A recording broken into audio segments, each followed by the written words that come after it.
আমরা আসি video 2তে nitrogen family পড়াচ্ছিলাম। Video 1-এ আমরা এরকম একটা ভিডিও দিয়ে দিয়েছি।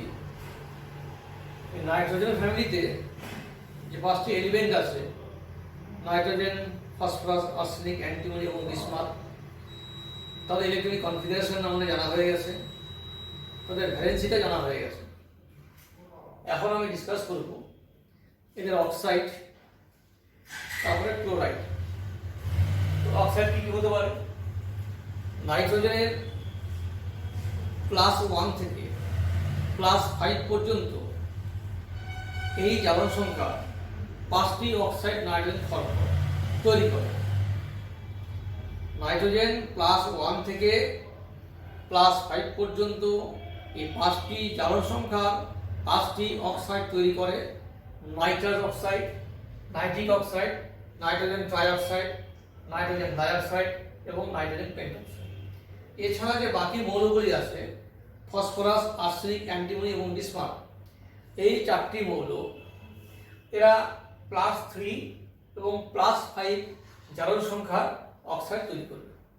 মোটামুটিভাবে সব অক্সাইডই কিন্তু পাওয়া যায়, তবে তাদের স্টেবিলিটি বা তাদের ধর্ম পার্থক্য আছে। এবার আমরা আসি এই যে নাইট্রোজেন অক্সাইডগুলি আছে, আমি নাইট্রোজেনটা নিয়ে আগে ডিসকাস করছি আমরা, যে নাইট্রোজেন অক্সাইডগুলি এরা কি ধরনের অক্সাইড, আম্লিক অক্সাইড না ক্ষারকীয় অক্সাইড? তো আমরা যেটা জানি, আমরা যেটা জেনে গেছি অলরেডি, যে অধাতব মৌলের যে অক্সাইডগুলি হয় তারা আম্লিক হয়। তাহলে এখানে বলতে পারছি আমরা যে নাইট্রোজেনের ক্ষেত্রে এটা সব আম্লিক অক্সাইড।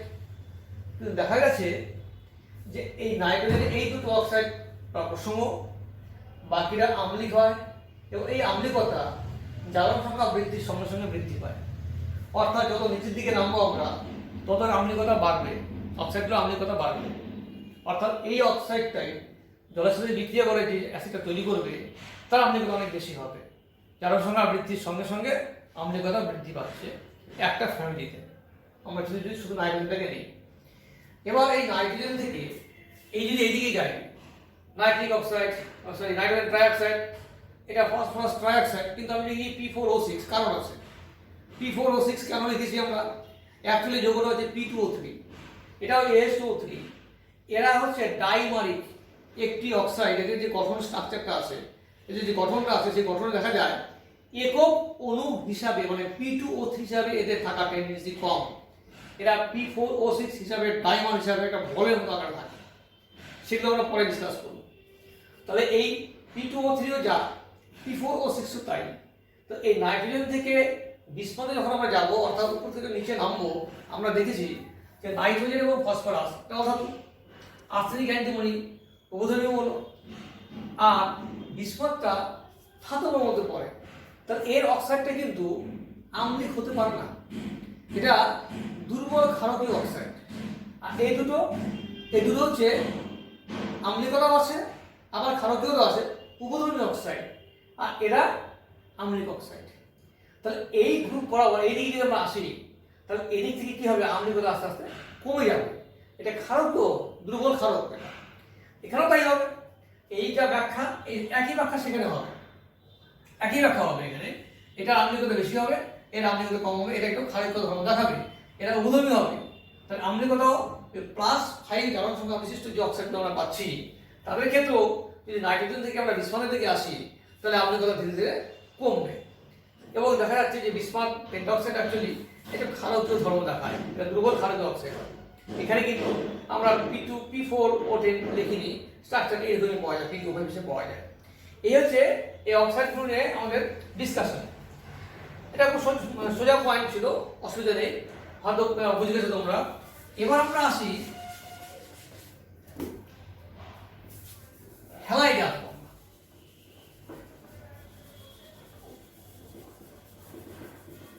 নাইট্রোজেন বা এই ফসফরাস, এদের যে হ্যালাইড গুলো আছে, নাইট্রোজেন, ফসফরাস, এরা ট্রাই হ্যালাইড এবং পেন্টা হ্যালাইড তৈরি করতে পারে। তবে আমরা দেখেছি নাইট্রোজেনের ক্ষেত্রে যেহেতু ভ্যাকেন্ট ডি অরবিটাল নেই, তাই নাইট্রোজেন পেন্টা হ্যালাইড তৈরি করতে পারবে না, এরা ট্রাই হ্যালাইড তৈরি করবে। তো প্রথমে আমরা এই ট্রাই হ্যালাইড নিয়ে আলোচনা করি। তাহলে কি বললাম, নাইট্রোজেন বা নাইট্রোজেন ফ্যামিলি যারা আছে তারা সবাই কিন্তু ট্রাই হ্যালাইড তৈরি করতে পারবে, কারণ তাদের সর্ববহিষ্ঠ কক্ষের ইলেকট্রন বিন্যাস হচ্ছে ns2np3।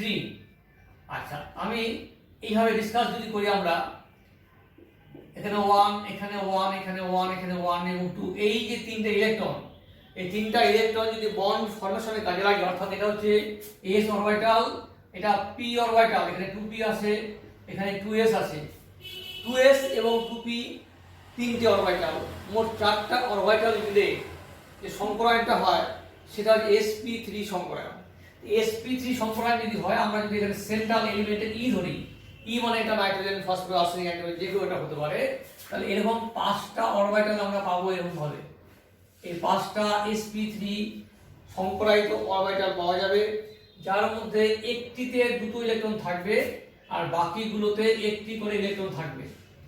এবার ক্লোরিন, ফ্লোরিন বা আয়োডিন, এই মৌলগুলির সর্বশেষ কক্ষে অর্থাৎ 2p বা pz, ফ্লোরিনের ক্ষেত্রে হবে 2p, কিন্তু অন্য ক্ষেত্রে 3p, কারণ 4p এরকম আসবে, 2pz বা 3pz। আমরা যদি ক্লোরিন নিই, ধরো আমি নিলাম NCl3, এর গঠনটা করতে চাচ্ছি, তো এটা যদি নাইট্রোজেনের, এটা যদি নাইট্রোজেন হয়, তাহলে এটা হচ্ছে নাইট্রোজেনের 4টি হচ্ছে sp3 সংকরায়িত অরবিটাল, এদের সঙ্গে এবার কি আসবে, p অরবিটাল আসবে একটা, কার, এটা আসলো ক্লোরিনের, এটা ক্লোরিন, ক্লোরিনের একটা 2pz অরবিটাল এভাবে আসবে, এই অভিলেপন হবে head on overlap, head on মাথায় মাথায় অভিলেপনের মাধ্যমে একটা সিগমা বন্ধন তৈরি করবে। তাহলে আমরা যদি এদিকে নাইট্রোজেন ভাবি, তাহলে এই একটা লোন পেয়ার এখানে থাকবে, এখানে ক্লোরিন, এখানে ক্লোরিন, এখানে ক্লোরিন। এবার সবার ক্ষেত্রে NCl3 বলো, PCl3 বলো বা PI3 বলো, বা আর্সেনিকের ক্ষেত্রে বলো ASI3 বলো, সবার ক্ষেত্রে কিন্তু আমরা এরকমই গঠনই পাবো আমরা। একটা এই যে এটা সংকরায়ন, সেটা sp3 সংকরায়ন হবে, 3টে হবে সলিড সিগমা বন্ধন হবে, একটি হবে লোন পেয়ার। এখন সমস্যা হচ্ছে এই লোন পেয়ার থাকার জন্য এই অ্যাঙ্গেলগুলোর কি হবে, এই অ্যাঙ্গেলগুলোর ক্ষেত্রে কি হবে, তো দেখা যাবে আমি যদি ফসফরাসটা নিয়ে ভাবি, ধরো এই pf3 দিয়ে ভাবলাম, pf3 ক্ষেত্রে অ্যাঙ্গেলটা কি হবে, pcl3 ক্ষেত্রে কি হবে, br3 এবং pi3, এটা যদি ভাবা যায়, তো যদি এখানে ফসফরাস আমরা নেই, এখানে যদি লোন পেয়ার থাকে, এখানে আছে ফ্লোরিন, এখানে ফ্লোরিন, এখানে ফ্লোরিন, আবার যদি pi3 নেই, এখানে লোন পেয়ার একটা আছে, এটা আয়োডিন, এটা আয়োডিন, এখানে আয়োডিন। এই লোন পেয়ার আর এই বন্ড পেয়ার এর রিপালশনের জন্য আমরা অ্যাকর্ডিং টু ভিসেভার থিওরি আমরা জানি যে বন্ড পেয়ার রিপালশনের থেকে লোন পেয়ার বন্ড পেয়ার রিপালশনটা ম্যাক্সিমাম হয়, তার থেকে বেশি ম্যাক্সিমাম হয় লোন পেয়ার রিপালশন, বিকর্ষণ। এখানে কেবলমাত্র লোন পেয়ার একটি আছে, এক জোড়া ইলেকট্রন, এক জোড়া এখানে ইলেকট্রন আছে, এখানে নিঃসঙ্গ ইলেকট্রন জোড়া এক জোড়াই আছে। তাহলে এই নিঃসঙ্গ ইলেকট্রন জোড়ের সাথে এখানকার বন্ধন জোড়ের একটা বিকর্ষণ হবে, এবং এই বিকর্ষণটার জন্য এই অ্যাঙ্গেলটা কমে যাবে। এই অ্যাঙ্গেলটা কমবে কতটা, 109 ডিগ্রি 28 মিনিট থেকে কমে যাবে। তাহলে আমরা বলতে পারি এদের সবার ক্ষেত্রে কিন্তু অ্যাঙ্গেলটা 109 ডিগ্রি 28 মিনিট থেকে কম আছে। এবার কার ক্ষেত্রে কত বেশি কম সেটা যদি আমরা ডিসকাশনে আসি, তাহলে একটা পয়েন্ট আমাদের ভাবতে হবে, এই বন্ধন দৈর্ঘ্যটা যত বড় হবে, এই বন্ধন দৈর্ঘ্যটা আয়োডিন, মানে আমরা যদি ফ্লোরিন, ক্লোরিন, ব্রোমিন, আয়োডিন দিকে যাই, তাহলে বন্ধন দৈর্ঘ্যটা কিন্তু বড় হচ্ছে, এক নম্বর পয়েন্ট। 2 নম্বর পয়েন্ট হচ্ছে এই মৌলটার ইলেকট্রোনেগেটিভিটি, এটা ভিসেভার থিওরিতে 3 নম্বর পয়েন্টের মধ্যে বলা ছিল যে এই সেন্ট্রাল এলিমেন্ট ছাড়া অপর মৌলটির যদি ইলেকট্রোনেগেটিভিটি বাড়ে, তাহলে এই বন্ধন ইলেকট্রন জোড় কিন্তু এর দিকে চলে আসে, ফ্লোরিনের দিকে চলে আসে। যদি ফ্লোরিনের দিকে চলে আসে তাহলে কিন্তু ডেনসিটিটা চলে গেল ফ্লোরিনের দিকে। যদি কাছাকাছি হতো, মানে এইখানে যে ডিসটেন্স আর এইখানে ডিসটেন্সের মধ্যে তো অনেকটা পার্থক্য আছে, তাহলে এই ডিসটেন্সটা যদি চলে যায়, তাহলে এইখানকার এই দিকের ঘনত্ব আর এই দিকের ঘনত্বের মধ্যে বিকর্ষণটা কি হবে? এখানকার যে বিকর্ষণ, পাশাপাশি ভাবো যে এইখানকার যে বিকর্ষণ, এইখানে তো আয়োডিনের নেগেটিভিটি কম, তাহলে এইখানে কিন্তু অত দূর যেতে পারেনি, এখানে কাছাকাছি আছে, এখানে কাছাকাছি আছে। তো দেখা যাচ্ছে যে জায়গাটায় যে পরমাণু তড়িৎ ঋণাত্মকতা বৃদ্ধির সঙ্গে সঙ্গে বন্ধন সৃষ্টিকারী ইলেকট্রন জোড়গুলি পরস্পর থেকে দূরবর্তী হয়ে যায়, এরা দূরে সরে গেল। যখনই দূরে সরে গেল তখনই কি হলো, তাদের মধ্যে বিকর্ষণ বল কিন্তু কমে যাবে। বিকর্ষণ বল হবে এইখানে যে বিকর্ষণ বলটা সেটা কিন্তু কমে গেল, কারণ ইলেকট্রন যত সরে গেল ফ্লোরিনের দিকে। এইখানে যদি বিকর্ষণ বলটা কমে যায়, বিকর্ষণ বল যদি বেশি হয় তাহলে এটা খুলে যাবে। আমি বলছি বিকর্ষণ বল কমে গেল, তার মানে এটা ছোট হয়ে গেল, অর্থাৎ অ্যাঙ্গেলটা কমে গেল।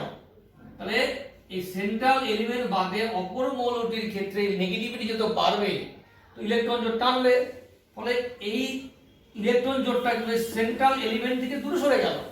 দূরে সরে যাওয়ার জন্য কি হচ্ছে, এদের মধ্যে বিকর্ষণটা কমে যাচ্ছে। তো বিকর্ষণ যদি কম হয়, এইখানে যদি বিকর্ষণটা কম হয় তাহলে এর ধাক্কাটা বেশি মারবে, ফলে অ্যাঙ্গেলটা কমে আসবে। তো এদের বইতে হয়তো এই ধাক্কাটা কথা বলা নেই, সেখানে বলা আছে ইলেকট্রন জোটটা ফ্লোরিন টেনে নিয়েছে, আয়োডিনও টানছে, ব্রোমিনও টানছে, কিন্তু এইখান থেকে দূরে সরে গেল। এইখান থেকে কেন নেগেটিভিটি বেশি, এই নেগেটিভিটি কম বলে অত কাছে যায়নি, এটা কাছাকাছি আছে, ফলে বিকর্ষণ এখানে বেশি হবে। এইটা আয়োডিনটা ইলেকট্রন জোট আয়োডিনের কাছে যায়নি, এই অনেক উপরের দিকে আছে, ফলে এখানে বিকর্ষণটা বেশি হবে। বিকর্ষণটা বেশি হলে কি অ্যাঙ্গেলটা বেশি হবে, দেখবে সেই জন্য PI3 তে অ্যাঙ্গেল বেশি, PF3 তে অ্যাঙ্গেলটা কম, কারণ এইটা সরে যাওয়াতে কি হয়েছে, এই ধাক্কাটা অনেক বেশি হয়েছে, ফলে এটা চুপসে গেছে, আমার কাছে চলে আসছে। এইটা হচ্ছে খুব একটা ইম্পর্টেন্ট পয়েন্ট, যে অ্যাঙ্গেলগুলো কিভাবে পরিবর্তিত হয়। এরকম হ্যালাইট দিয়ে তোমাদের বলে অ্যাঙ্গেলের বন্ধন ক্রম অনুসারে সাজাও। এই PF বন্ধন, FPF এই বন্ধন, বা IPF এই বন্ধন, বা এরকম যোগ লিখে দিয়ে বলবে এদের বন্ধন ক্রম অনুসারে সাজাও। তো ব্যাখ্যাটা কি, তো ব্যাখ্যা তোমাকে সাজাতে বলবে শুধু, সেটা হয়তো 1 মার্কসের কোশ্চেন থাকতে পারে, কিন্তু তুমি যদি ব্যাখ্যাটা না জানো তুমি সাজাতে পারবে না। এটা যে ভিসিবার থিওরি দিয়ে আমরা ব্যাখ্যাটা করলাম, হ্যাঁ, সেটা 11-এ আমরা অলরেডি পড়ে ফেলেছিলাম। এই হচ্ছে আমাদের অ্যাঙ্গেল গঠন এবং তার হচ্ছে অ্যাঙ্গেল নিয়ে আমরা আলোচনা করলাম। এবার এই যে সমস্ত যৌগগুলো আছে, এই যে আমরা পেলাম হ্যালাইড যৌগগুলো, আমরা ট্রাই হ্যালাইড ডিসকাস করছি। আমরা এখন ট্রাই হ্যালাইড নিয়ে আলোচনা করছি।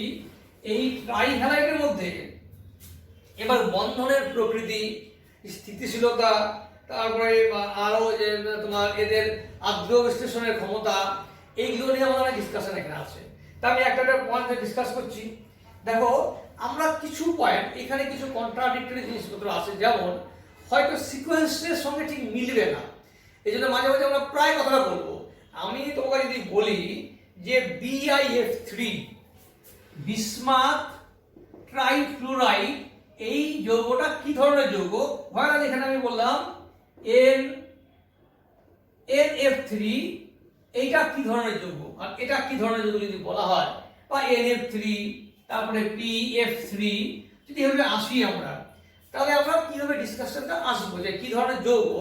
তো অ্যাকচুয়ালি দেখো, BiF3 boron bismuth trifluoride, bismuth তো আমরা কি বলেছি, ধাতব বলেছি। তো ওর মধ্যে ধাতব চরিত্র অ্যানালাইজ করে ওর মধ্যে হয়তো 70% বা 80% ধাতব ধর্ম আছে, বাকিটা অধাতব ধর্ম আছে।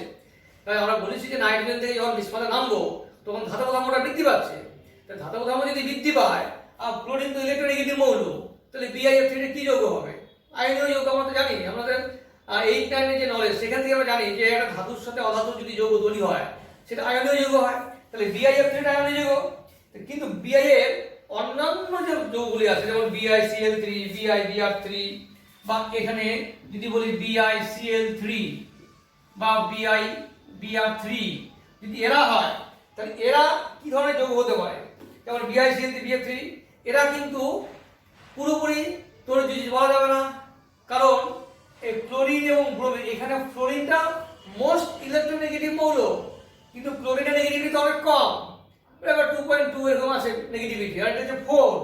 তাহলে বিসমাথটা ধাতব ধর্ম, ক্লোরিনের নেগেটিভিটি অনেক কম, তাহলে এটা পুরোপুরি আয়নীয় বলা যাবে না। তাহলে আংশিক সমযোজী হতে পারে, আংশিক আয়নীয় হতে পারে, এটাও তাই রকম সেই হতে পারে, আংশিক সহযোগী এবং আংশিক আয়নীয় হতে পারে, ঠিক আছে। ঠিক একই রকম হবে SbF3, আবার এটা ঠিক সামনে আসে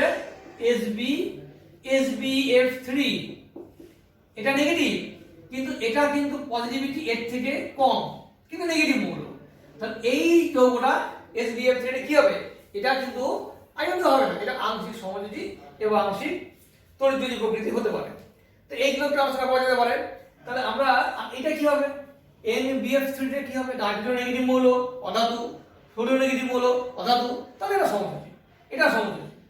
তাহলে সমযোজ্যতা কিন্তু আস্তে আস্তে আমরা যে একই হ্যালাইড নেই, একই মৌলে মানে ফ্লোরাইড নেই, নাইট্রোজেন ফ্লোরাইড, আর্সেনিক, অ্যান্টিমনি সবারই ফ্লোরাইড নেই, তাহলে সমযোজী চরিত্র কিন্তু আস্তে আস্তে কমবে এবং আয়নীয় চরিত্র আস্তে আস্তে বাড়বে। এই যে ট্রাই হ্যালাইড গুলো আছে, নাইট্রোজেন থেকে বিস্মাতের দিকে যদি আমরা একই মৌলের হ্যালাইড নেই, তাহলে সমযোজী চরিত্র আস্তে আস্তে কমছে আর আয়নীয় চরিত্র আস্তে আস্তে বাড়ছে। এবং মাঝের যেগুলো আছে অ্যান্টিমনি, এর মধ্যে আর্সেনিক, এদের যে হ্যালাইড গুলো আছে তারা আংশিক সমযোজী, আংশিক তড়িৎযোজী। আচ্ছা, এবার আমরা আসি স্থিতিশীলতা, স্টেবিলিটি।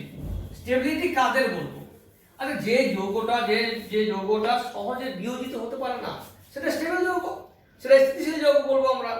এখন দেখো NF3 নাইট্রোজেন ট্রাইফ্লোরাইড এটা স্থিতিশীল, কিন্তু NCl3 বিস্ফোরক।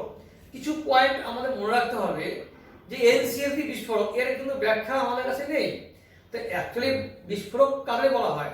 আমরা যেটা জানি যে সমস্ত যৌগ একটা মাধ্যমে কোনো রাসায়নিক বিক্রিয়ায় ক্লোরিন র্যাডিক্যাল বা অক্সিজেন র্যাডিক্যাল সাপ্লাই করে, তারা বিস্ফোরক, তারা জ্বালাতে সাহায্য করে।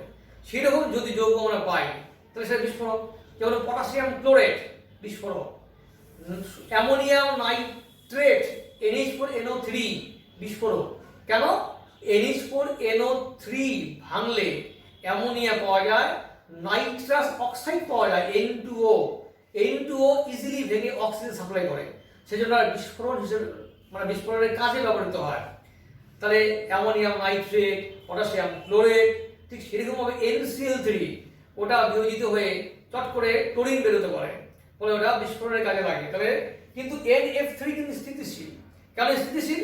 যে নাইট্রোজেন এবং ফ্লোরিনের মধ্যে যে বন্ধনটা একটা ছোট বন্ধন, নাইট্রোজেন ছোট মৌল, ফ্লোরিনও ছোট মৌল, তাদের মধ্যে যে বন্ধনটা, দুটোই হচ্ছে অধাতু, তাদের মধ্যে যে বন্ধনটা একটা পিওরলি সমযোজী বন্ধন।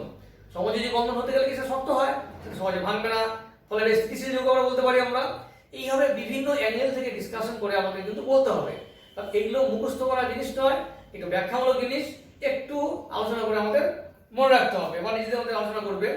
আবার কিছু যৌগ আছে যেমন NBr3, তারপর Ni3, এরা অস্থিতিশীল, কিন্তু এদের অ্যামোনিয়েট যৌগ যদি পাওয়া যায়, নাইট্রোজেন ট্রাইআয়োডাইড অ্যামোনিয়েট, এরা কিন্তু নাইট্রোজেন Ni3 যদি সেটা অ্যামোনিয়ার সাথে যুক্ত হয়ে যুত যৌগ তৈরি করে, বা NBr3 যদি সেটা অ্যামোনিয়ার সাথে যুক্ত যুত যৌগ তৈরি করে, তাহলে তার স্থিতিশীলতা দেখায়, সেই স্থিতিশীল যৌগ হিসেবে দেখায়।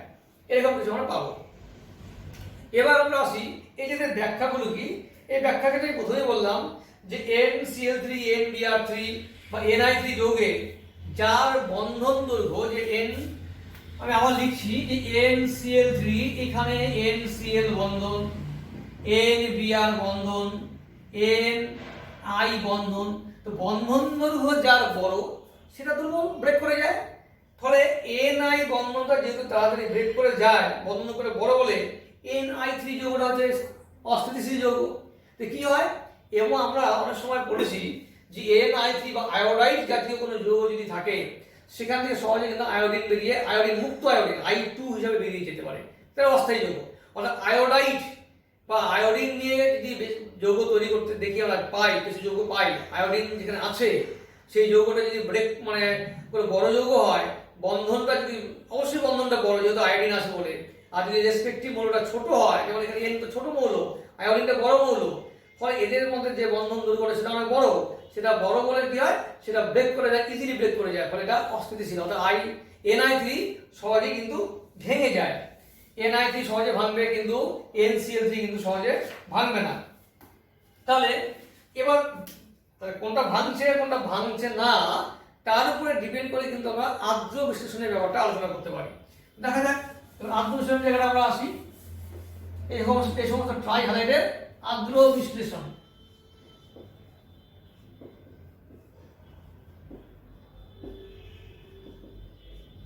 আমি একটা যৌগ নিলাম NF3, আরেকটি নিলাম NCl3। NCl3 কে আমি এইভাবে ভেঙে লিখলাম, Cl লিখছি, এখানে লোন পেয়ার দিচ্ছি, এইভাবে লিখলাম NCl। প্রথম হচ্ছে জলের আর্দ্র বিশ্লেষণ মানে হচ্ছে জলের সঙ্গে বিক্রিয়া।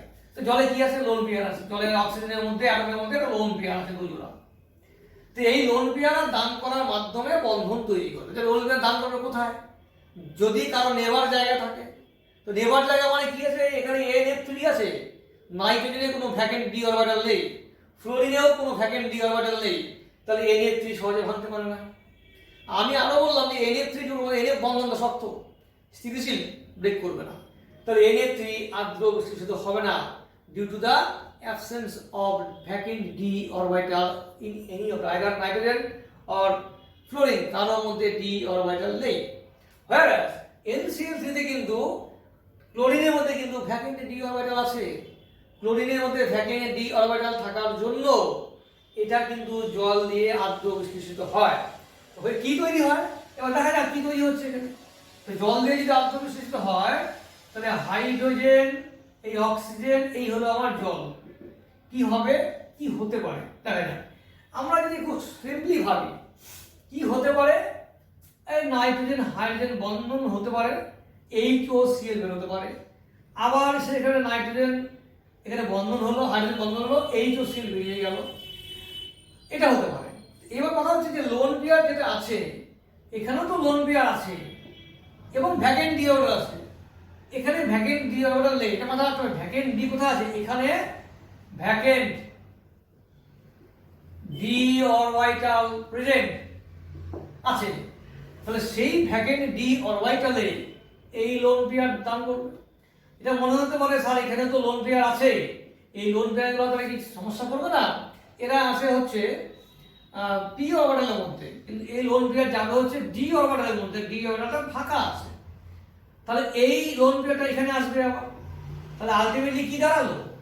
আলটিমেটলি যেটা দাঁড়ালো, এখানে হচ্ছে ক্লোরিন, এখানে নাইট্রোজেন, এখানে ক্লোরিন, এখানে হয়ে গেল হাইড্রোজেন, এই বন্ড ব্রেক করে যাবে, যদি এটা দিয়ে দিল, এটা হয়ে গেল HOCl। ঠিক একইভাবে আরো যদি আমি 2 অণু জল দিয়ে দিই এখানে, তাহলে এই ক্লোরিন আর এই ক্লোরিনও কিন্তু আবার একই রকম ভাবে ব্রেক করে যাবে, ব্রেক করে তৈরি করবে এটা অ্যামোনিয়া। আরো এখানে 2 অণু HOCl তৈরি হবে। এটা হচ্ছে NCl3 ডিসোসিয়েশন, মানে আর্দ্র বিশ্লেষণ, জলের সঙ্গে বিক্রিয়া। এই হচ্ছে ব্যাপার। এবার তাহলে NCl3 গেল আমাদের, কিন্তু NF3 হলো না। NF3 কিন্তু দেখলো ডি অরবিটাল নেই। তাহলে NCl3 যদি হয় তাহলে পাশাপাশি হবে NBr3, NI3, সেগুলো হবে, সমস্যা নেই কোনো। এবার আমরা আসি ফসফরাস, আর্সেনিক এবং অ্যান্টিমনি, এদের ট্রাইহ্যালাইডগুলিও কি বিয়োজিত হয় কি হয় না? নাইট্রোজেনটা তো সমস্যা ছিল, যেহেতু নাইট্রোজেনের মধ্যে কোনো ডি অরবিটাল নাই, সেজন্য আমাদের সমস্যাটা অ্যারাইজ করেছিল যে হবে কি হবে না। কিন্তু ফসফরাস, আর্সেনিক, অ্যান্টিমনি এবং বিসমাথ, এদের ট্রাইহ্যালাইডগুলি কিন্তু সহজেই আর্দ্র বিশ্লেষিত হবে। কারণ ফসফরাস ধরো PCl3, এর সঙ্গে আমি জলের বিক্রিয়া করালাম, এর মধ্যেও ভ্যাকেন্ট ডি আছে, এর মধ্যেও ভ্যাকেন্ট ডি আছে, কোনো সমস্যা নেই, সহজে আর্দ্র বিশ্লেষিত হবে। কি হবে? ধরে নাও এখানে P আছে, এখানে Cl আছে, এখানে Cl, এই Cl, এখানকার আমার এই হচ্ছে জল। তাহলে কি হবে? এই জলের যে লোন পেয়ার, সেই লোন পেয়ার কোথায় যাবে? ক্লোরিনে না ফসফরাসে? এইটা যাবে হচ্ছে ফসফরাস যাবে। ক্লোরিন এখানে গেল না, যে অক্সিজেনটা নেগেটিভ মৌল, ক্লোরিনও নেগেটিভ মৌল, এখানে 3 জোড়া ইলেকট্রন আছে, 3 জোড়া ইলেকট্রন জোড় আছে, তো একটা রিপালশন কিন্তু কাজ করবে। যদিও আগে NCl তে সেখানে রিপালশন কাজ করছিল, তো সেই রিপালশনকে ওভারকাম করে কিন্তু গিয়েছিল, যে কারণে যে নাইট্রোজেনের ভ্যাকেন্ট ডি ছিল না বলে। কিন্তু এখানে ভ্যাকেন্ট ডি আছে, এখানে 1 জোড়া লোন পেয়ার আছে, এখানে 3 জোড়া লোন পেয়ার আছে, তো বিকর্ষণটা এখানে কম আছে, সেই জন্য লোন পেয়ারটা এখানে দান করবে। যদি এখানে দান করে তাহলে কি করবে? এই ইলেকট্রন এই দিক দিয়ে বেরিয়ে যাবে, অর্থাৎ ইলেকট্রন এখানে আসবে, HCl হয়ে এটা বেরিয়ে গেল। তাহলে আমার কি ঢুকবে? এই OH এটা ঢুকে যাবে, অর্থাৎ এখানে ফসফরাস, এটা ক্লোরিন ক্লোরিন, এটা হয়ে গেল OH। এইরকম ভাবে তিনটে OH কিন্তু রিপ্লেস হয়ে যাবে, তিনটেই। আরো দুটো জল দিলাম, POH হোল থ্রাইস হয়ে গেল। অ্যাকচুয়ালি POH হোল থ্রাইস নয়, যৌগটা আমরা লিখি হবে POH হোল থ্রাইস, কিন্তু এটা অ্যাকচুয়ালি কিন্তু H3PO3। এটা পরে নিজেদের মধ্যে রিঅ্যারেঞ্জ হয়ে যাবে, ওই H3PO3 করবে। আমি এটা কেন বললাম, দেখো যখন আমরা NCl3 নিয়েছিলাম তখন আমরা পেয়েছিলাম হচ্ছে HOCl, অথচ যখন PCl3 নিলাম তখন কিন্তু আমরা পেলাম HCl, আর সেখানে পেয়েছিলাম কি আমরা অ্যামোনিয়া পেয়েছিলাম, আমরা ক্ষার পেয়েছিলাম। আর PCl3 যখন আমি নিলাম তখন আমি পেলাম হচ্ছে H3PO3 আর পেলাম HCl, এখানে কিন্তু অ্যাসিড পেলাম। তার মানে আমরা প্রত্যেকটা বাকি যে যৌগগুলো আছে আর্সেনিক, অ্যান্টিমনি, বিসমাথ, সবার ক্ষেত্রে কিন্তু অ্যাসিড পাবো, কিন্তু বিসমাথে গিয়ে আমরা একটু ক্ষার পাবো। জেনারেলি আর্সেনিক, অ্যান্টিমনি, বিসমাথের ক্ষেত্রে হয়, বিসমাথের ক্ষেত্রে হয় কিন্তু অ্যান্টিমনি এবং বিসমাথের ক্ষেত্রে তৈরি হয় অক্সিক্লোরাইড, HBOCl, BiOCl, অক্সিক্লোরাইড সেখানে তৈরি হয়, সেখানে কিন্তু অ্যাসিড পাওয়া যায় না, সেখানে অক্সিক্লোরাইড তৈরি হয়। তার একটা আবার ব্যাখ্যা আছে, আমরা আসছি সেখানে যে HbCl3 যদি হয় আমাদের কাছে তাহলে কি হবে।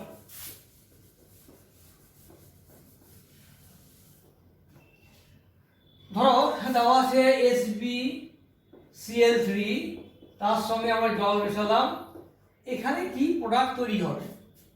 তো প্রোডাক্ট চেঞ্জ হচ্ছে, কিন্তু আমরা দেখলাম NCl3 একরকম, PCl3 একরকম, আর্সেনিক হয়তো তাই হবে, কিন্তু যেহেতু আর্সেনিক, অ্যান্টিমনি এরা মানে ধাতু কল্প, সেই জন্য এটা যে অ্যাসিডই হবে তার কোনো গ্যারান্টি নেই, আবার ক্ষার যে হবে তার কোনো গ্যারান্টি নেই। অক্সিক্লোরাইড যৌগ তৈরি হয় যেটা এখানে যেটা হয় সেটা হচ্ছে এই Hb, এখানে Cl, এই Cl, এই Cl নিলাম, HbCl3। এবার এইখানে যেটা হয় সেটা হচ্ছে অ্যান্টিমনি, যে এই যে লোন পেয়ারটা আসে, অ্যান্টিমনি ডি অরবিটাল দান করলো, তাহলে এটা প্লাস হয়ে গেল, এটা বন্ড করে দেই, এটা প্লাস হয়ে গেল। এইবার এই প্লাসটাকে নিতে হতে হবে, ইলেকট্রন দিয়ে দিল, তাহলে H প্লাস বেরোলো, এটা ক্লোরিন দিয়ে দিল, HCl বেরিয়ে গেল এখান থেকে। তাহলে এখানে পেলাম কি আমরা Cl পেলাম, Hb পেলাম, Cl পেলাম আর OH পেলাম, এটা আমরা পেলাম।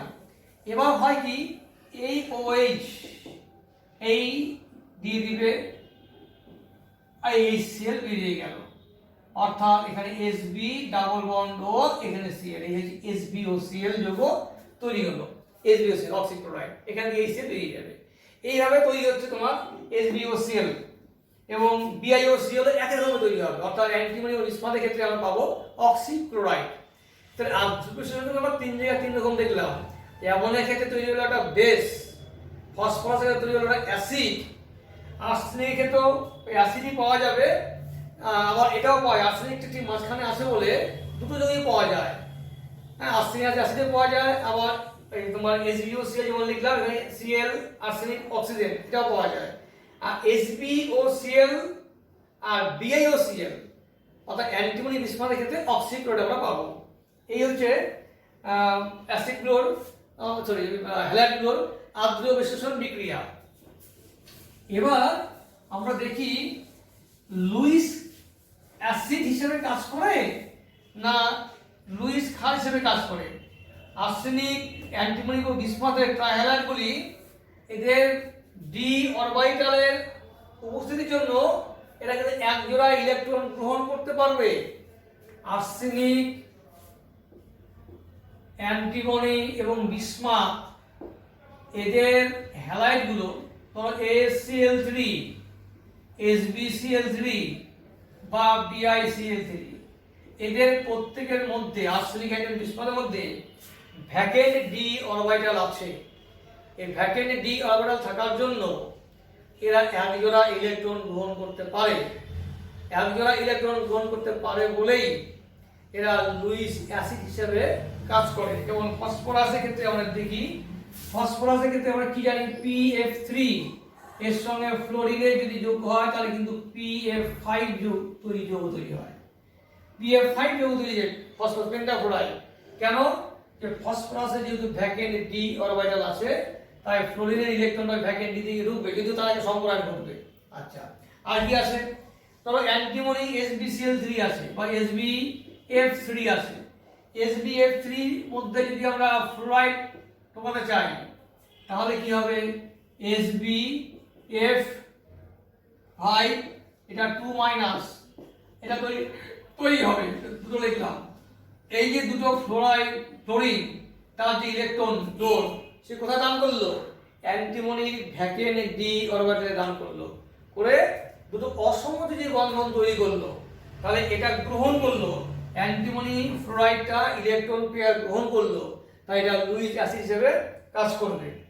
এবার ফসফরাসের যে ট্রাইহ্যালাইডগুলি আছে এদের মধ্যে লুইস অ্যাসিড হিসেবে কাজ করার প্রবণতা কার বেশি হবে? ধরো আমি ধরে নিলাম, বললাম PF3, আর এখানে PCl3, PBr3 আর PI3। এদের মধ্যে লুইস অ্যাসিড হিসেবে কাজ করার প্রবণতা কার বেশি হবে?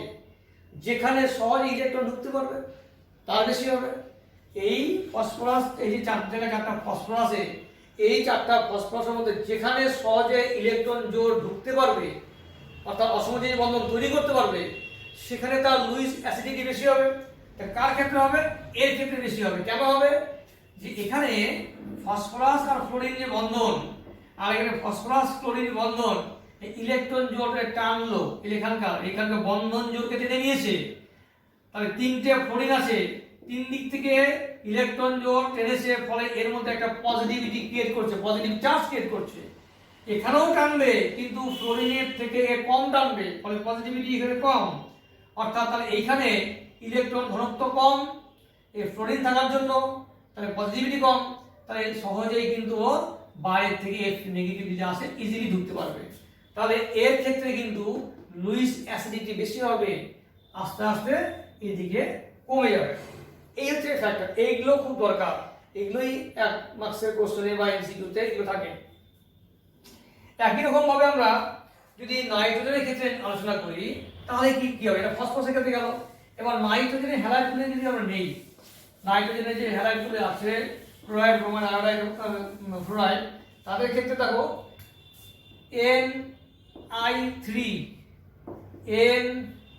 NBr3, NCl3, NF3। প্রথম হচ্ছে, আমি প্রথমেই বলেছিলাম আগে ভাবতে হবে এরা ক্ষারকীয় না আম্লিক, মানে আম্লিকতা দেখাবে না ক্ষারকতা দেখাবে। লুইস অ্যাসিড ক্ষারক তত্ত্ব, ব্যাপারটা হচ্ছে আমরা যেটা আলোচনা করছি সেটা হচ্ছে লুইস অ্যাসিড ক্ষারক তত্ত্ব এই হ্যালাইডগুলির ক্ষেত্রে। এবার ফসফরাস তো বুঝে গেলাম। নাইট্রোজেনের ক্ষেত্রে কি হবে? নাইট্রোজেনের কিন্তু সাইজটা ছোট, ওর মধ্যে একজন ইলেকট্রন আছে, ওদের ইলেকট্রন ঘনত্ব বেশি আছে। যেহেতু নাইট্রোজেনের আয়োডাইড বা হ্যালাইডগুলির মধ্যে ইলেকট্রন ঘনত্ব নাইট্রোজেনের বেশি আছে, তাহলে কিন্তু এ কিন্তু ইলেকট্রন জোড় গ্রহণ করতে পারবে না, কারণ নাইট্রোজেন ডি অরবিটাল নেই, ওর ডি অরবিটাল নেই, তো নেওয়ার কোনো জায়গা নেই। আছে একজোড়া লোন পেয়ার, এ দিতে পারে, যেহেতু ইলেকট্রন ঘনত্ব বেশি আছে তাহলে দিতে পারে, অর্থাৎ ক্ষারকীয়তা দেখাবো আমরা। এরা সবাই ক্ষারকীয়। এইবার বলতে হবে যে ক্ষারকীয়তা কার বেশি হবে? এটার বেশি হবে না এটার বেশি হবে? তাহলে আমরা আমাদের সিকোয়েন্সে চলে আসবে। এখানে লোন পেয়ার আছে, এই ইলেকট্রন টানছে ইন্ডাকটিভ এফেক্টের মাধ্যমে। ইন্ডাকটিভ এফেক্ট, এই NF বন্ধনের যে ইলেকট্রন জোড় ফ্লোরিন নিচের দিকে টানছে, ফলে ঘনত্ব কিন্তু এখানে কম, ইলেকট্রন ঘনত্ব কম। হোয়ারএস নাইট্রোজেন, এখানে আয়োডিন আছে, এখানে আয়োডিন থাকার জন্য এর তো পজিটিভ আয়ন, আয়োডিনের পজিটিভিটি ক্যারেক্টার আছে, ফলে এর থেকে এর ইলেকট্রন ঘনত্ব কিন্তু বেশি আছে। ফলে এটা যেহেতু ইলেকট্রন ঘনত্ব বেশি আছে, এর ইলেকট্রন দান করার প্রবণতা বেশি আছে, তাহলে এটা হচ্ছে বেশি ক্ষারকীয়, অর্থাৎ ক্ষারকীয়তা এরকম হচ্ছে। তাহলে আম্লিকতার ক্ষেত্রে তোমরা দেখলে যে PF3 বেশি আম্লিক, আর এখানে ক্ষারকীয়তার ক্ষেত্রে NF3 হচ্ছে কম ক্ষারকীয়।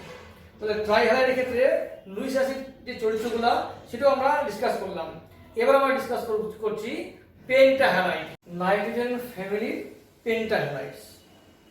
তো নাইট্রোজেন ফ্যামিলির পেন্টাহ্যালাইডস এর শুরুতে একটা কথা আমাদের জানা দরকার যে নাইট্রোজেন বাদে বাকি সমস্ত মৌলের, অর্থাৎ ফসফরাস, আর্সেনিক, অ্যান্টিমনি এবং বিসমাথ সবারই কিন্তু ভ্যাকেন্ট ডি অরবিটাল আছে। তাহলে নাইট্রোজেনের যেহেতু ভ্যাকেন্ট ডি অরবিটাল নেই, তাই নাইট্রোজেন কোনো পেন্টাহ্যালাইড তৈরি করতে পারবে না। নাইট্রোজেনের যেহেতু ভ্যাকেন্ট ডি অরবিটাল নেই, তাহলে ইলেকট্রনের এক্সটেনশনের কোনো প্রশ্ন নেই, অর্থাৎ 2s থেকে কোনো ইলেকট্রন ডিতে যেতে পারবে না, কারণ ডি তো নেই, তিনটে মাত্র সিঙ্গেল ইলেকট্রন আছে, সেই জন্য NF3 বা NCl3 সমযোজী বন্ধন আমরা পাই। তাহলে নাইট্রোজেন কোনো পেন্টাহ্যালাইড ফর্ম করতে পারবে না, একটা পয়েন্ট ক্লিয়ার হয়ে গেল। কারা কারা পারবে? বাকি যে মৌলগুলি আছে, ফসফরাস PF5 PCl5 PBr5 তৈরি করবে পেন্টাহ্যালাইড। আর্সেনিক 5 এটা তৈরি করলো। আর্সেনিকের ক্ষেত্রে আমরা পাবো দুটো,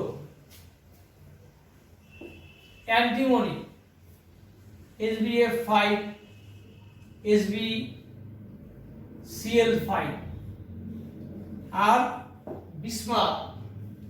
বিসমাথের ক্ষেত্রে শুধু পাবো BiF5। Bismuth, bromide, chloride, bromide বা আয়োডাইড কোনোটাই ফর্ম করে না, তৈরি করে না। বিসমাথের ক্ষেত্রে কেবলমাত্র বিসমাথ পেন্টাফ্লোরাইড যৌগ পাওয়া যায় এবং সেটা আয়নীয় প্রকৃতির হয়, বিসমাথ পেন্টাফ্লোরাইড পাওয়া যায়।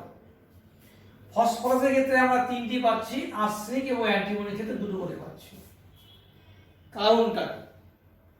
এদের ক্ষেত্রে কেন 5টা করে আমরা 4টা করে পেলাম না? যত আমরা নিচের দিকে নামবো, নাইট্রোজেনকে বাদ দিয়ে দিচ্ছি, নাইট্রোজেন পেন্টাফ্লোরাইড ফর্ম করছে না, ফসফরাস থেকে বিসমাথে যত নিচের দিকে নামবো তত +3 জারণ অবস্থায় স্থায়িত্ব কিন্তু বৃদ্ধি পায়। +3 জারণ অবস্থা গ্রুপ উপর থেকে নিচের দিকে ক্রমশ বৃদ্ধি পায়, কিন্তু +5 এর স্থিতিশীলতা উপর থেকে নিচে ক্রমশ হ্রাস পায়। +5 এর কেন? নিষ্ক্রিয় ইলেকট্রন জোড় প্রভাবের জন্য, যেটা আমরা গ্রুপ 14 এ পড়েছিলাম। নিষ্ক্রিয় ইলেকট্রন জোড় প্রভাব, যে শেষ কক্ষের মধ্যে শেষ উপকক্ষের আগে যে যদি দুটো s ইলেকট্রন থাকে জোড়বদ্ধ অবস্থায়, সে দুটো ইনট্যাক্ট থাকে। কেন থাকে? তার আগে যদি এবার d অরবিটাল থাকে বা f অরবিটাল থাকে, সেই f অরবিটালের পোর শিল্ডিং এফেক্টের জন্য, আবরণী ক্ষমতা কম থাকার জন্য বাইরের সর্বশেষ কক্ষের ইলেকট্রনগুলির আকর্ষণ বল দুর্বল হয়, ফলে সিঙ্গেল ইলেকট্রনগুলো বের হতে পারে কিন্তু ডাবল ইলেকট্রনগুলো সহজে বের হতে পারে না। অর্থাৎ sp3 ইলেকট্রনটা বেরিয়ে গেল, +3 তৈরি করলো, বাকি দুটি যদি বের না হয় তাহলে প্রস্তাব করবে না, ফলে সেটা ইনট্যাক্ট থেকে গেল। সেই জন্য বিসমাথের ক্ষেত্রে কিন্তু আমরা ওই বিসমাথ F5 পর্যন্ত পাই, এটা যেহেতু আয়নীয় প্রকৃতি হয়ে যায় BF5, তারপরেগুলো কিন্তু পাওয়া যায় না। এই একটা নিষ্ক্রিয় ইলেকট্রনের প্রভাব সেন্ট্রাল এলিমেন্টের।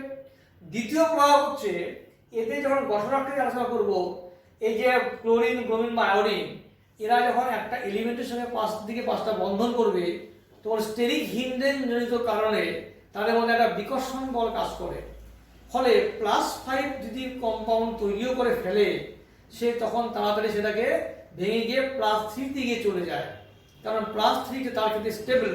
এদের ক্ষেত্রে কিন্তু +3টা সহজে স্টেবল হয়। মানে আমি যদি আয়োডাইড নেই, এখানে আয়োডাইড যেহেতু বড় বা ব্রোমিন যেহেতু বড় অ্যাটম, ফলে SbI বা আর্সেনিক I এই বন্ধনটা অনেক বড়, আয়োডিনের বড় সাইজ থাকার জন্য একটা অ্যান্টিমনিকে ঘিরে 5টা আয়োডিন থাকতে পারে না, তারা ধাক্কাধাক্কি করে স্টেরিক হিন্ডে যেহেতু করে দুটো আয়োডিন বেরিয়ে যায়। দুটো আয়োডিন যদি বেরিয়ে যায় তাহলে কি হবে? সেটা SbI3 হবে। আর SbI3 হলে Sbর কত জারণ সংখ্যা হবে? +3। আমরা একটু আগেই বললাম যে এদের ক্ষেত্রে কিন্তু যত নিচের দিকে নামবো তত +3 জারণ অবস্থায় স্থিতিশীল, +5টা কিন্তু স্থিতিশীল নয়। তাহলে নিষ্ক্রিয় ইলেকট্রনের প্রভাব প্লাস হচ্ছে, আমি বললাম যেটা স্টেরিক হিন্ডেজনিত প্রভাবের জন্য এদের ক্ষেত্রে কিন্তু আমরা আয়োডাইড বা ব্রোমাইড পাই না। এই যে আর্সেনিকের ক্ষেত্রে আয়োডাইড ব্রোমাইড পাই না, অ্যান্টিমনির ক্ষেত্রে আয়োডাইড ব্রোমাইড কিন্তু পাওয়া যায় না। এর ক্ষেত্রে পাওয়া যায় কেন? এর আকারটা একটু ছোট আছে, ফসফরাসের আকারটা এদের থেকে একটু ছোট আছে, হ্যাঁ, ফলে এদের ক্ষেত্রে কিন্তু আমরা PF5 PCl5 PBr5 পর্যন্ত পাই, কিন্তু PI5টা পাই না। PI5 পাওয়া গেলেও সেই PI5 কিন্তু পরে ভেঙে যায় কি হয় PI5 যদি আমরা তৈরিও করতে পারি কিন্তু সেটা স্টেবল কন্ডিশনে থাকে না, স্থিতিশীল নয়, এটা গ্যাসীয় অবস্থায়, তখন এটা কঠিন অবস্থায় চলে যায় এইভাবে, এই যে প্লাস I মাইনাস এই অবস্থায় চলে যায় PI4 প্লাস এবং I মাইনাস এইভাবে ও চলে যাবে। অর্থাৎ এটা আয়োডিন তো সহজে বেরিয়ে গিয়ে আয়োডিন মানে মৌল হিসেবে থাকতে চায়, তাহলে এটা একটা জারণ মানে বিজারণ প্রপার্টি একটা আছে আয়োডিনের ক্ষেত্রে। ঠিক একই রকম ভাবে PBr5 যদি আমরা পেয়ে যাই তাহলে সেটা PBr4 প্লাস, এটা প্লাস এখানে Br মাইনাস এই হিসেবে আমরা পাবো, এটা কিন্তু কঠিন অবস্থায়। তাহলে এই PBr4 বা PI5 এদের ক্ষেত্রে কিন্তু কঠিন অবস্থা, এই অবস্থাটা আমরা পাবো। আর PCl5 কি হয়, PCl5 থেকে যেটা তৈরি হয়, PCl5 টা আসলে দুই অণু PCl5 মিলে PCl4 প্লাস এবং PCl, এটা কিন্তু কঠিন অবস্থায়, এটা যে এইটা 6 এবং 4 এরা যে কোঅর্ডিনেশন সংখ্যা বলা হয় দেখে, এটা কিন্তু একটা কঠিন যৌগ হয়ে যায়, এরা কোঅর্ডিনেট কম্পাউন্ড ফর্ম করে, এটা হবে প্লাস, এটা হবে চতুস্থলকীয় এবং এটা হবে অষ্টতলকীয়। এই কোঅর্ডিনেশন সংখ্যা হচ্ছে 4, ওটা কোঅর্ডিনেশন সংখ্যা হচ্ছে 6, এটা কিন্তু কঠিন অবস্থায় এটা ফর্ম করে, কিন্তু গ্যাসীয় অবস্থায় সেটা PCl5 এর মধ্যে থাকে। আবার এবার আমরা যখন আলোচনা করবো তখন ব্যাপারটা আরো ক্লিয়ার হয়ে যাবে ব্যাপারটা। তাহলে আমরা ব্যাপারটা বুঝতে পারলাম যে নিষ্ক্রিয় জোর প্রভাবের জন্য ওই স্টেরিক হিন্ডেন জনিত কারণে বিসমাথ কিন্তু আয়োডাইড বা ব্রোমাইড তৈরি করে না, এরা অ্যান্টিমনি এবং আর্সেনিক কিন্তু আয়ন মানে ব্রোমাইড এবং আয়োডাইড ওরা তৈরি করতে পারে না, এটা একটা নিষ্ক্রিয় জোর প্রভাবের জন্য। এবার এদের গঠনে আসি আমরা, PI5 বা PBr5 এদের একটা গঠন আমরা আলোচনা করি, তাহলে আরেকটু জায়গা আমাদের ক্লিয়ার হয়ে যাবে। ধরো আমরা ফসফরাস পেন্টাক্লোরাইডের গঠন ডিসকাস করছি। তো ফসফরাসের ক্ষেত্রে এটা আছে 15, সর্বশেষ কক্ষটা আছে 3s2 3p 3 এবং 3d কিন্তু 0 এই অবস্থায় থাকে। তো 3s আর এই 3p এখানে সিঙ্গেল ইলেকট্রন, আর এখানে হচ্ছে 3d হচ্ছে 0 ইলেকট্রন, এই তিনটি ইলেকট্রন আছে, এখানে দুটো আছে। এক্সাইটেড স্টেট যদি হয়, এটা গ্রাউন্ড স্টেট, এক্সাইটেড স্টেটে এই ইলেকট্রনটা প্রমোটেড হয়ে এখানে যাবে, অর্থাৎ এটা হয়ে গেল sp3d সংকরায়ন। sp3d সংকরায়ন হলে সেটা হয় ট্রাইগোনাল বাইপিরামিডাল গঠন, অর্থাৎ এইখানে আসবে ফসফরাস, এই বন্ধন এই হচ্ছে বন্ধন, এইটাকে ক্লোরিন, এখানে ক্লোরিন ক্লোরিন আছে এবং এখানে মনে রাখতে হবে এইটা হচ্ছে ইকুইটোরিয়াল, এটা ইকুইটোরিয়াল, এই অ্যাঙ্গেলটা হচ্ছে 120 ডিগ্রি, আর এই অ্যাঙ্গেলটা হচ্ছে 180 ডিগ্রি, এটা অ্যাক্সিয়াল। এই অ্যাক্সিয়াল এবং ইকুইটোরিয়াল মধ্যে রিভার্সন কাজ করবে, আবার ইকুইটোরিয়াল অ্যাক্সিয়াল মধ্যে রিভার্সন কাজ করবে।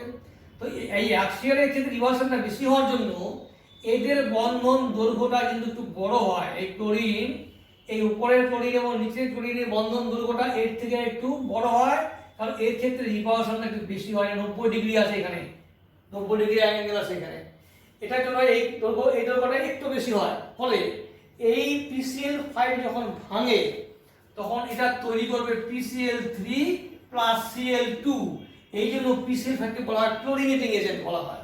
এটা ভেঙে তৈরি করে PCl3 তৈরি করবে, আর এই দুটো ক্লোরিন কিন্তু তখন বেরিয়ে যায়। আবার যদি কোনো রিঅ্যাকশন আমরা করি যে ক্লোরিনেটিং এজেন্ট যখন, তাহলে PCl3 আলটিমেটলি কি PCl3 থাকে, অন্য কোনো যৌগ তৈরি হয় PCl3 হিসেবে থাকবে, বা যদি কোনো সুযোগ আসে তাহলে সেটা ফসফরাস অক্সিক্লোরাইড হিসেবেও থাকতে পারে, যদি আমার পাশে অক্সিজেন পেয়ে যায়।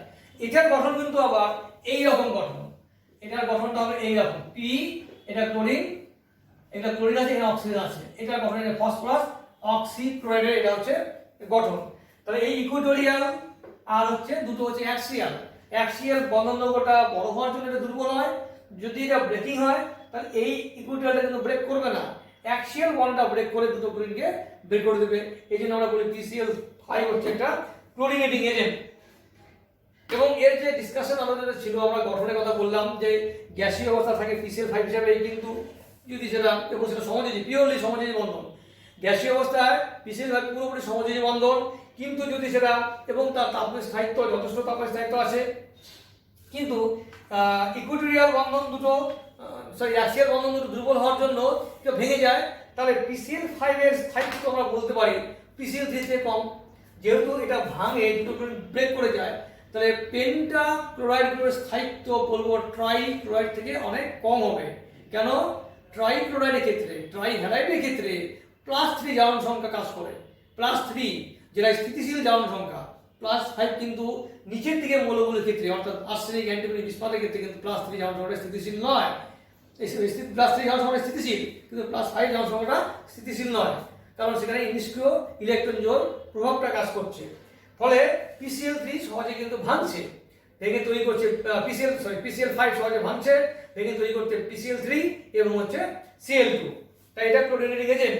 এবং কঠিন অবস্থা কি হচ্ছে, যখন দুটো PCl3 ওর একসঙ্গে যখন আসছে কঠিন অবস্থায়, তখন তৈরি করবে PCl4 প্লাস PCl6 মাইনাস, অর্থাৎ 4 এবং 6 কোঅর্ডিনেশন সংখ্যার দুটো আয়ন পাশাপাশি থেকে একটা কোঅর্ডিনেট যৌগ তৈরি করছে।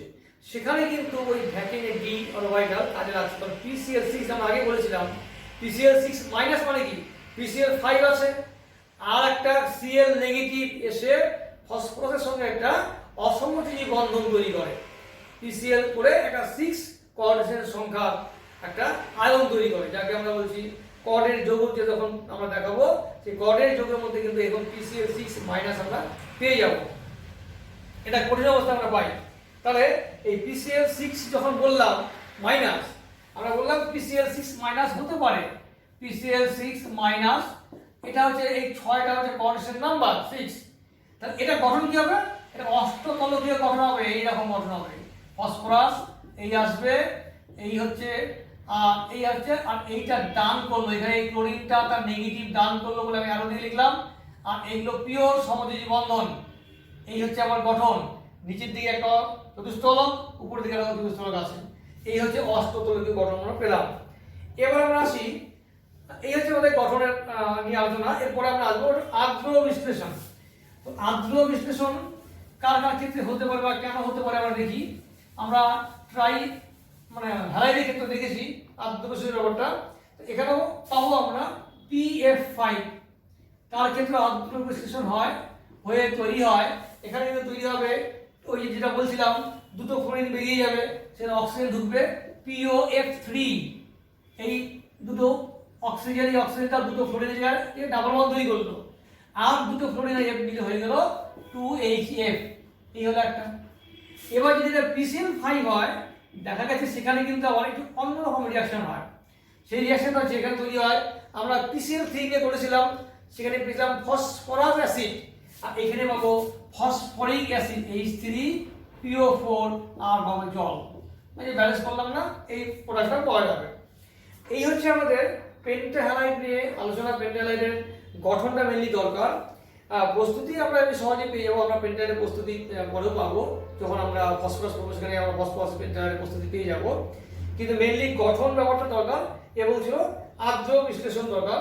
এবং এরাও কিন্তু লুইস অ্যাসিড রূপে কাজ করে। আমরা দেখাতে পারলাম একটু আগে যেটা বলছিলাম, PCl6 বা PF6 মাইনাস যেটা তৈরি করছিল, এখানে PCl6 মাইনাস যেটা আমরা দেখাচ্ছিলাম যে ক্লোরিন, একটি ক্লোরিন পরমাণু আয়ন Cl নেগেটিভ আয়ন, তার নেগেটিভ চার্জ সে দান করলো ফসফরাসের ডি অরবিটালে, ভ্যাকেন্ট ডি অরবিটালে ফসফরাস গ্রহণ করলো।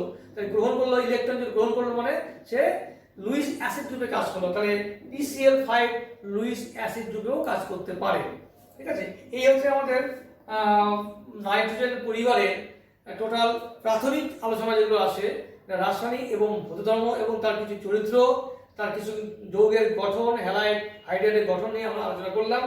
এরপরে আমরা যাব হচ্ছে নাইট্রোজেনের বিভিন্ন যৌগ নিয়ে আলোচনা।